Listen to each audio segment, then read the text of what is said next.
Salut l'équipe, Bitcoin ATH aujourd'hui, les gars, on va parler de ça ce matin et je vais vous parler aussi de quelques cryptos pardon, qui pourraient exploser. On va le faire un peu plus régulièrement puisque pour moi, on est vraiment très proche de l'explosion de un bull run. Donc c'est le moment de commencer à s'amuser à regarder les alts. Donc n'hésitez pas à mettre en commentaire ce que vous voulez que j'analyse. Et hier, on m'a posé une question sur une crypto. Donc on va revenir dessus aujourd'hui, plus deux autres que je trouve assez importantes et sympathiques. Le BTC ce matin, 72 300 $, il est stable. On a Ether qui perd 1,2% de 1641 $. Le reste de la map est assez rouge ce matin, parce qu'on a une petite correction de Bitcoin qui a emmené du monde dans sa chute, mais rien de dramatique. BNB, Missile Sol, Tang qui perd entre 2 et 3%. Pareil pour Avax. On a quelques cryptos dans le vert comme Leak, 1,3%, mais rien de très intéressant. Bref, il y a quand même TAO qui perd 5%, c'est la plus grosse perte de ce top 50. On a aussi CAS qui perd 2,1%. Ah non, STX qui perd 6%. Et à la 50e position, c'est MNT qui perd 0,5%. Bref, rien de dramatique, rien d'exceptionnel. On démarre tout de suite avec le daily du BTC, ce petit daily qui est assez important, regardez, puisqu'on essaye de clôturer une bougie plus haute que de faire la meilleure clôture de bougie daily. La meilleure clôture, elle était à 73 250 $, et ça c'est assez important. Pour le coup, on n'arrive toujours pas à le faire. Pour l'instant, on se fait rejeter tranquillement. Du côté du RSI, c'est très très propre, hein. On continue de pousser, de monter tranquillement. On a touché un petit peu la zone de survente, mais ça c'est pas dramatique, hein, pour le coup. C'est pas parce qu'on est en survente qu'on corrige, mais c'est là qu'on pourra commencer à construire des positions, des divergences. Divergences, sujet important. En weekly, on est plutôt pas mal, si ça veut bien fonctionner. Comme d'habitude, ça déconne, mais c'est pas grave. Et donc, oh, dis donc, le weekly, il est où mon weekly? Il est là, hop. Le weekly est plutôt propre. Pour l'instant, on essaie justement d'avoir la clôture weekly la plus importante. Alors, on n'est que jeudi, donc il faudra attendre bien entendu dimanche. Et celle de vendredi sera importante. Mais pour l'instant, on bat tous les records. Mais surtout, aujourd'hui, la news importante, c'est que on a notre clôture monthly. Et ça, c'est vraiment très important, les gars. Regardez-moi comme c'est magnifique. Pour l'instant, on clôture au-dessus. D'ailleurs, hier sur Twitter, je vous avais partagé où est-ce qu'on en était sur la clôture d'octobre. Et on était à 14%. On y rachetait un œil tout à l'heure. N'hésitez pas à me rejoindre du côté de YouTube. Mais ce soir, une clôture importante. Et pourquoi elle est importante? Parce que ce sera potentiellement la clôture la plus importante en clôture de bougie. Vous voyez, la plus historique, la clôture la plus haute jamais faite en bougie du côté du monthly. Et pour le coup, ça c'est plutôt encourageant pour la suite et assez bullish. Regardez, la dernière fois que c'est arrivé, hop, là on avait l'ATH qui était juste là. Donc là on avait fait quasiment un double top pour le coup sur la clôture monthly. D'ailleurs c'était au niveau des 14 000 $. Regardez comme c'est propre, j'avais jamais fait gaffe. Vous avez ici la clôture bougie qui est aux 14 000 $, un petit peu en dessous. Vous avez la petite mèche du gros W. Et là on avait clôturé, c'était hop. C'était en septembre d'ailleurs, non, c'était en octobre, regardez-moi, oh, mon Dieu, l'histoire se répète. Vous voyez, c'était en octobre 2020. Mais par contre, cette fois, on avait clôturé à peu près au même niveau. Donc si jamais on a un petit retracement d'ici ce soir, ça pourrait être la même histoire. Et après, regardez, on a enchaîné les bougies vertes. Et d'ailleurs, c'est intéressant de voir. Je vous dis souvent que pour moi, ça s'arrêtera potentiellement en mars. Regardez derrière, 1, 2, 3, 4, 5 mois, 6 mois. Et après, on a eu le top du BTC. Donc 6 mois, ça nous emmènera à peu près à avril. De toute façon, c'est à peu près les mêmes targets. Et après, on avait fait quand même un double top.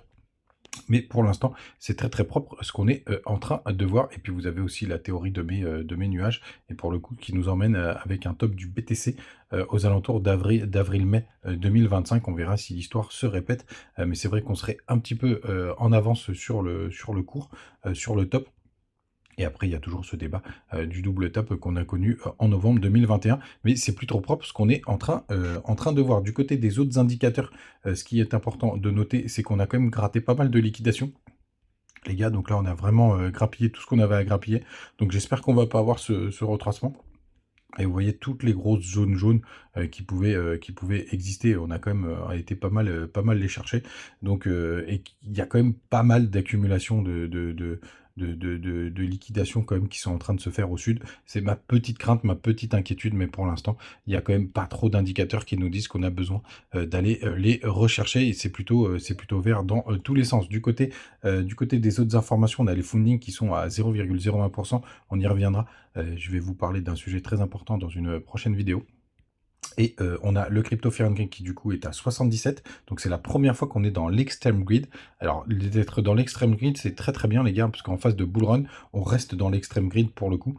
Donc ça c'est quelque chose d'assez important, parce qu'il y a pas mal d'influenceurs en bois qui vous diraient bah il faut vendre quand on est dans l'extrême cupidité. C'est dommage que ça s'affiche pas, mais c'est pas vrai du tout. En bull run, on reste très très très longtemps dans l'extreme grid, donc c'est tout à fait normal. Du côté des liquidations, on a 100 millions de liquidations hier, rien de très intéressant, mais c'est plutôt propre les gars. N'hésitez pas à nous rejoindre du côté de Telegram, je l'ai pas ouvert ce matin, mais vous le connaissez. Vous avez toujours des petites news, des petites infos, et on va parler des cryptos du jour. Donc, non, on va parler juste une dernière chose avant. La crypto du côté de BTC sur les petits time frames, pardon. J'ai oublié de vous parler de ça. Regardez, en 1 heure, je vous le partageais du côté de Twitter hier. Pour moi, ici, on a fait un petit W. On a été chercher tous ceux qui ont mis des longues avec des gros leviers, qui ont mis leur stop sous les 71 850. On a été les chercher juste ici. On est en train de consolider. Pour moi, c'est pour faire une nouvelle jambe haussière. Vous voyez d'ailleurs, on est en train de tenir, alors ça c'est la moyenne mobile 50 de mémoire, on va aller vérifier. Hop, indicateur MA. La jaune, ouais, c'est la 50, et regardez, on est en train de la tenir parfaitement. Elle fait office de support. Elle est plutôt pas mal, cette moyenne mobile 50. Donc pour moi, là, on a un joli support. On pourrait faire un petit retracement jusqu'au 72 200 sans aucun problème. Mais pour moi, là, on a une consolidation pour avoir une nouvelle jambe haussière. Et vu qu'on a cherché les petits stops tardifs, c'est plutôt pas mal pour un mouvement. Surtout que cet après-midi, et après, j'ai fini avec BTC promis. Cet après-midi, il y a quelques news éco. Où est-ce qu'elles sont mes petites news éco? Elles sont là. Hop. On a le Corse PCE pour le coup, le Price Index. Donc ça, c'est des chiffres de l'inflation. Et puis, on a aussi les chiffres de l'emploi. Donc aussi à surveiller, c'est à 13h30. Non, 1h30 PM. Je crois que c'est 1h30 du matin, ça c'est un peu relou. Donc un chiffre à surveiller, et risque d'avoir un petit peu de vol aujourd'hui. Et on en vient à mes cryptos qui sont prêts d'exploser. Bon, bah, la première, c'est une des cryptos dont on parle le plus souvent pour l'enco, qui est ETH. Et d'abord, je vous partage ce qu'a proposé le Trône ce matin, qui justement disait que sur Bitfinex, qui est un échangeur de whales, il y avait des grosses positions qui sont en train de se mettre sur ETH. Et je vous partageais aussi cette petite news, mais on en parlait déjà dans la vidéo d'hier. Regardez, c'est cette magnifique divergence qu'on a ici, c'est-à-dire que le RSI monte pendant que le cours descend. Et regardez, hier, on a fait un magnifique W sur ce support. Donc c'est vraiment très très propre, hein. On peut aller le voir en direct live, bien entendu. Donc pour moi, ça peut être une crypto qui peut rapidement rattraper son retard. Et d'ailleurs, historiquement, ETH surperforme BTC dès que BTC vient break son ATH. Donc c'est plutôt propre ce qu'on est en train de voir. Alors pour le coup, c'est plutôt un bull flag là qui est en train de se positionner. Mais cette divergence RSI, regardez, on a une divergence dans la divergence, donc une divergence qui est très très longue, puisque le cours descend et le cours monte. Et là, on a une mini divergence, regardez, juste là. Donc là, on a fait un point bas. On fait un point bas sur le RSI, et là on fait un nouveau point bas, mais on fait un point bas plus haut que le précédent, et ça nous forme un joli W, donc c'est plutôt propre. Donc je pense que ETH, pour le coup, ce sera une crypto qui va aussi exploser. On continue avec une autre crypto, parce que j'ai eu en commentaire hier quelqu'un qui me disait que Link avait une sale gueule. Pour le coup, pour moi, pas du tout. Pas du tout, regardez comme c'est très très propre. Là, on a latéralisé pendant un long moment. On a eu une belle explosion dès qu'on a breaké cette zone. Ensuite, on a fait une magnifique épaule tête-épaule. On a été recherché dans un premier temps. Vous voyez, on n'a jamais clôturé en dessous de cette zone de support. La petite mèche qui est juste là, elle a été cherchée, regardez, juste ici, elle a été chercher les supports qu'on avait juste là. Et là, pour le coup, on est en train d'essayer de faire un retournement. Donc c'est vraiment très très propre pour moi ce qui se passe du côté de Link. D'ailleurs, si vous regardez, ça a à peu près la même gueule que la charte de ETH, hein, pour le coup. On va la mettre. Franchement, les deux charts, elles se ressemblent, sauf que pour le coup, Link a quand même un peu plus performé, hein, mais regardez, si on passe en weekly, ça a quand même une gueule assez similaire sur cette forme, hein. Alors, sauf que là, c'est pas une épaule tête épaule, mais c'est pour le coup, c'est un dead cat bone, ça, pour le coup. Mais deux figures statistiques qui sont très intéressantes. Donc pour moi, Link peut être une crypto qui peut exploser. Et l'autre qui est vraiment très très chouette, pour moi, c'est ENA.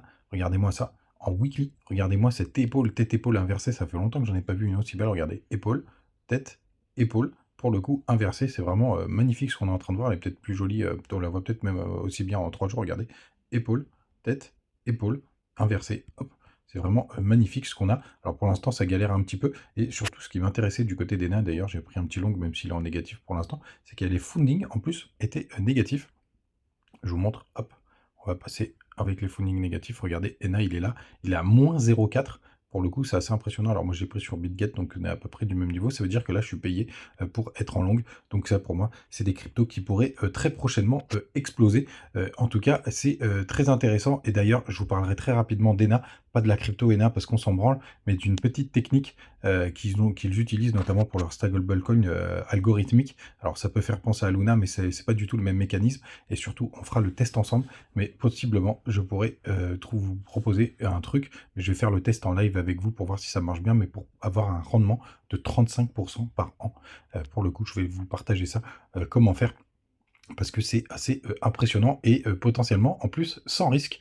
Vous allez voir, c'est un peu les cheat codes du système. Bref, on en reparlera, bien entendu, dans une vidéo. Les gars, vous savez tout. N'hésitez pas à utiliser le petit bonus du côté de BitGet que vous avez en commentaire et en page d'accueil. Toujours des petits bonus assez sympathiques au démarrage. Et surtout, c'est sur ça qu'on fera le test. Vous allez voir, ce sera très intéressant, 35% par an. Bien entendu, on le fera en live ensemble pour voir si ça fonctionne. Je pense qu'on essaiera de le faire au 1er décembre ou quelque chose comme ça pour qu'on ait une année pleine. Mais en tout cas, n'hésitez pas à utiliser les bonus. On se retrouve comme d'habitude demain. Ciao!